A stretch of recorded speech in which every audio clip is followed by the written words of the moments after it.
So recently the YouTube algorithm showed me the TV coverage of the 1984 men's Olympic road race, in which Alex Gruol won the gold medal, a feat that Team USA had never accomplished in modern Olympic history.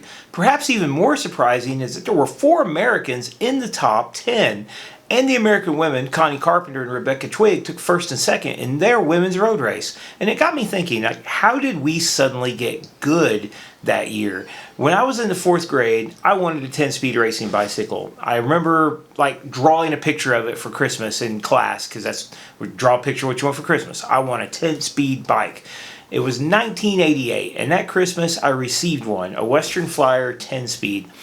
Why did I want a bike like this? Most kids my age, they wanted the 20-inch freestyle bikes that had kind of replaced BMX as the cool in bike that you'd have as a kid.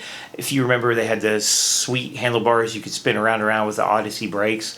Well, there's a couple of reasons why I can think I wanted a 10-speed. See, my mom loved to ride bikes, and she had a 10-speed style bike, and my dad had just recently purchased a Raleigh Technium road bike that previous summer, and I remember thinking it was really cool, but I wasn't really big enough to ride it. I also have these memories of seeing coverage of the Tour de France on ABC's Wide World of Sports, which I was blown away by. There had been kind of an American resurgence of racing, like I said, the Olympics in 1984. So all of that probably led to me wanting this bike. But where did this come from? It didn't just pop out of nowhere, right? So the fact that my parents both liked to ride bikes as adults, and that I saw bike racing on TV, was most likely a result of the bike boom of the mid-1970s. You've never heard of it? There was a bike boom. Most people claim that the oil shortage was the reason for this bike boom. You can find a lot of facts and statements that support that. Bicycling in the United States has always kind of existed on a pendulum between popular and not popular, and growth and boom and bust and stuff like that. Track racing was on par with baseball as the most popular sport in America in the 1920s. And around the entire world, we were a global player in cycling. Like Major Taylor went around the world, winning Europe, winning bike races. But after World War II, the sport declined fast, dropped off a cliff. Americans fell in love with bigger and more powerful cars, and bicycles just became to be seen as like a child's play. They were a European thing. They were effeminate. They were not an American thing. Take, for example, the 1963 episode of The Andy Griffith Show, where an Englishman is on a cycling trip across America and is fined for a traffic accident in Mayberry.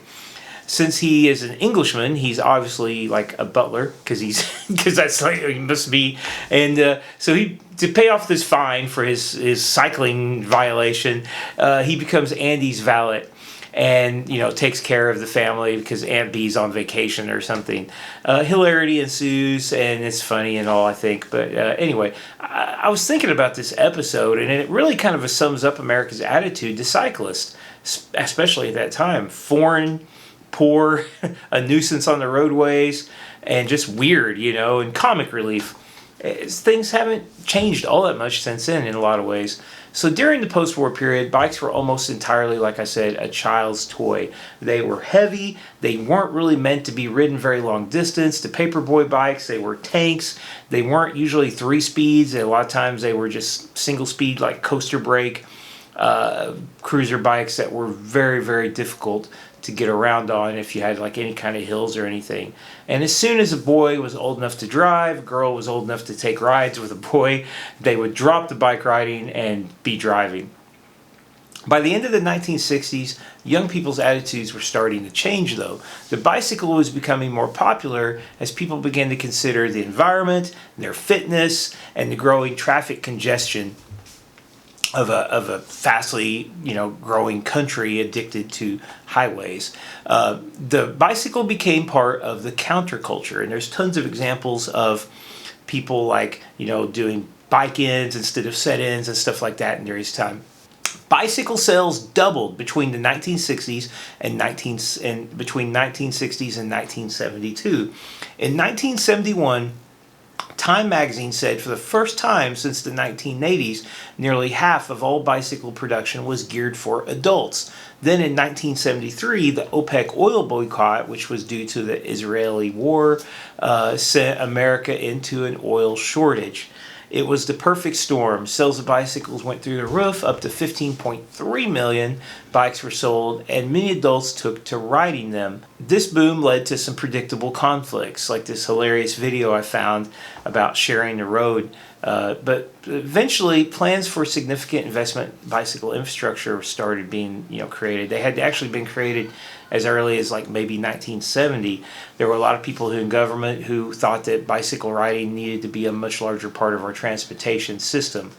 The fact is that the oil crisis may have contributed to the bicycle boom, but really the bicycle boom had already happened. I mean, it was 14 million sold the year before, doubling from like 7 million back several years before. So the bicycle boom happened regardless of the oil crisis. The oil crisis may have like inflated it a little bit, but bicycling had become huge prior.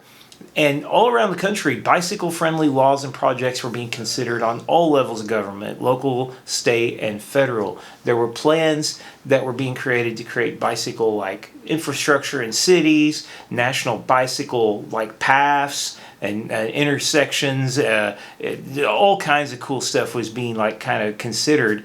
And then all of this stuff was just almost completely abandoned.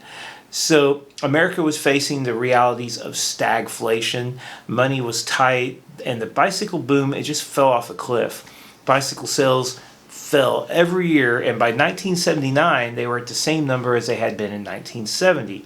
All the plans for bicycling infrastructure just were put aside. Definitely was a big shock to America, and that stagflation and all that problems may actually have been not a contributor to the bicycle boom, but maybe part of what ended it. People definitely changed their attitudes. Like Reagan became president in 1980, we became a much more conservative country in this time period, and economics changed a lot. The liberal policies that had been kind of big in the 70s were, and so maybe there were so many bicycles in American garages during this time period that there just didn't need to sell anymore. But I think if you want to blame, something for killing the bike boom and not creating it, it would be the oil crisis. So leading back to me, how does this lead back to me? Well, all in the late 70s and early 80s, all these bicycles, there were people that were riding them still, and families were taking advantage of them, like Greg LeMond's family in Colorado were riding them. A lot of new lightweight adult not even necessarily racing bicycles, but just much better geared bicycles that were capable of riding up and down, grades and riding comfortable on long distance. Bicycle touring was becoming very popular with the bike ride across America and the Trans-America route and all that stuff going on for this bicentennial in 1976. So all that kind of led to, I think, a resurgence of American cycling. And my parents, I don't know if they would have, necessarily rode, but I'm sure that my mom's 1970-something J.C. Penney bike was probably bought during part of that bike boom. And so that kind of directly led to, I think, the resurgence of cycling and the fact that, I was influenced by what I saw on TV and what my parents had to get a 10-speed racing bicycle, which I really, really, really liked and continued riding the rest of my life. So thanks to that 1970s bike boom, I think that's at least helped America get to where we are today. Still not really a cycling powerhouse anymore, but it's here 50 years later. Thanks for watching. That was my report on the 1970s bicycle boom. See you later.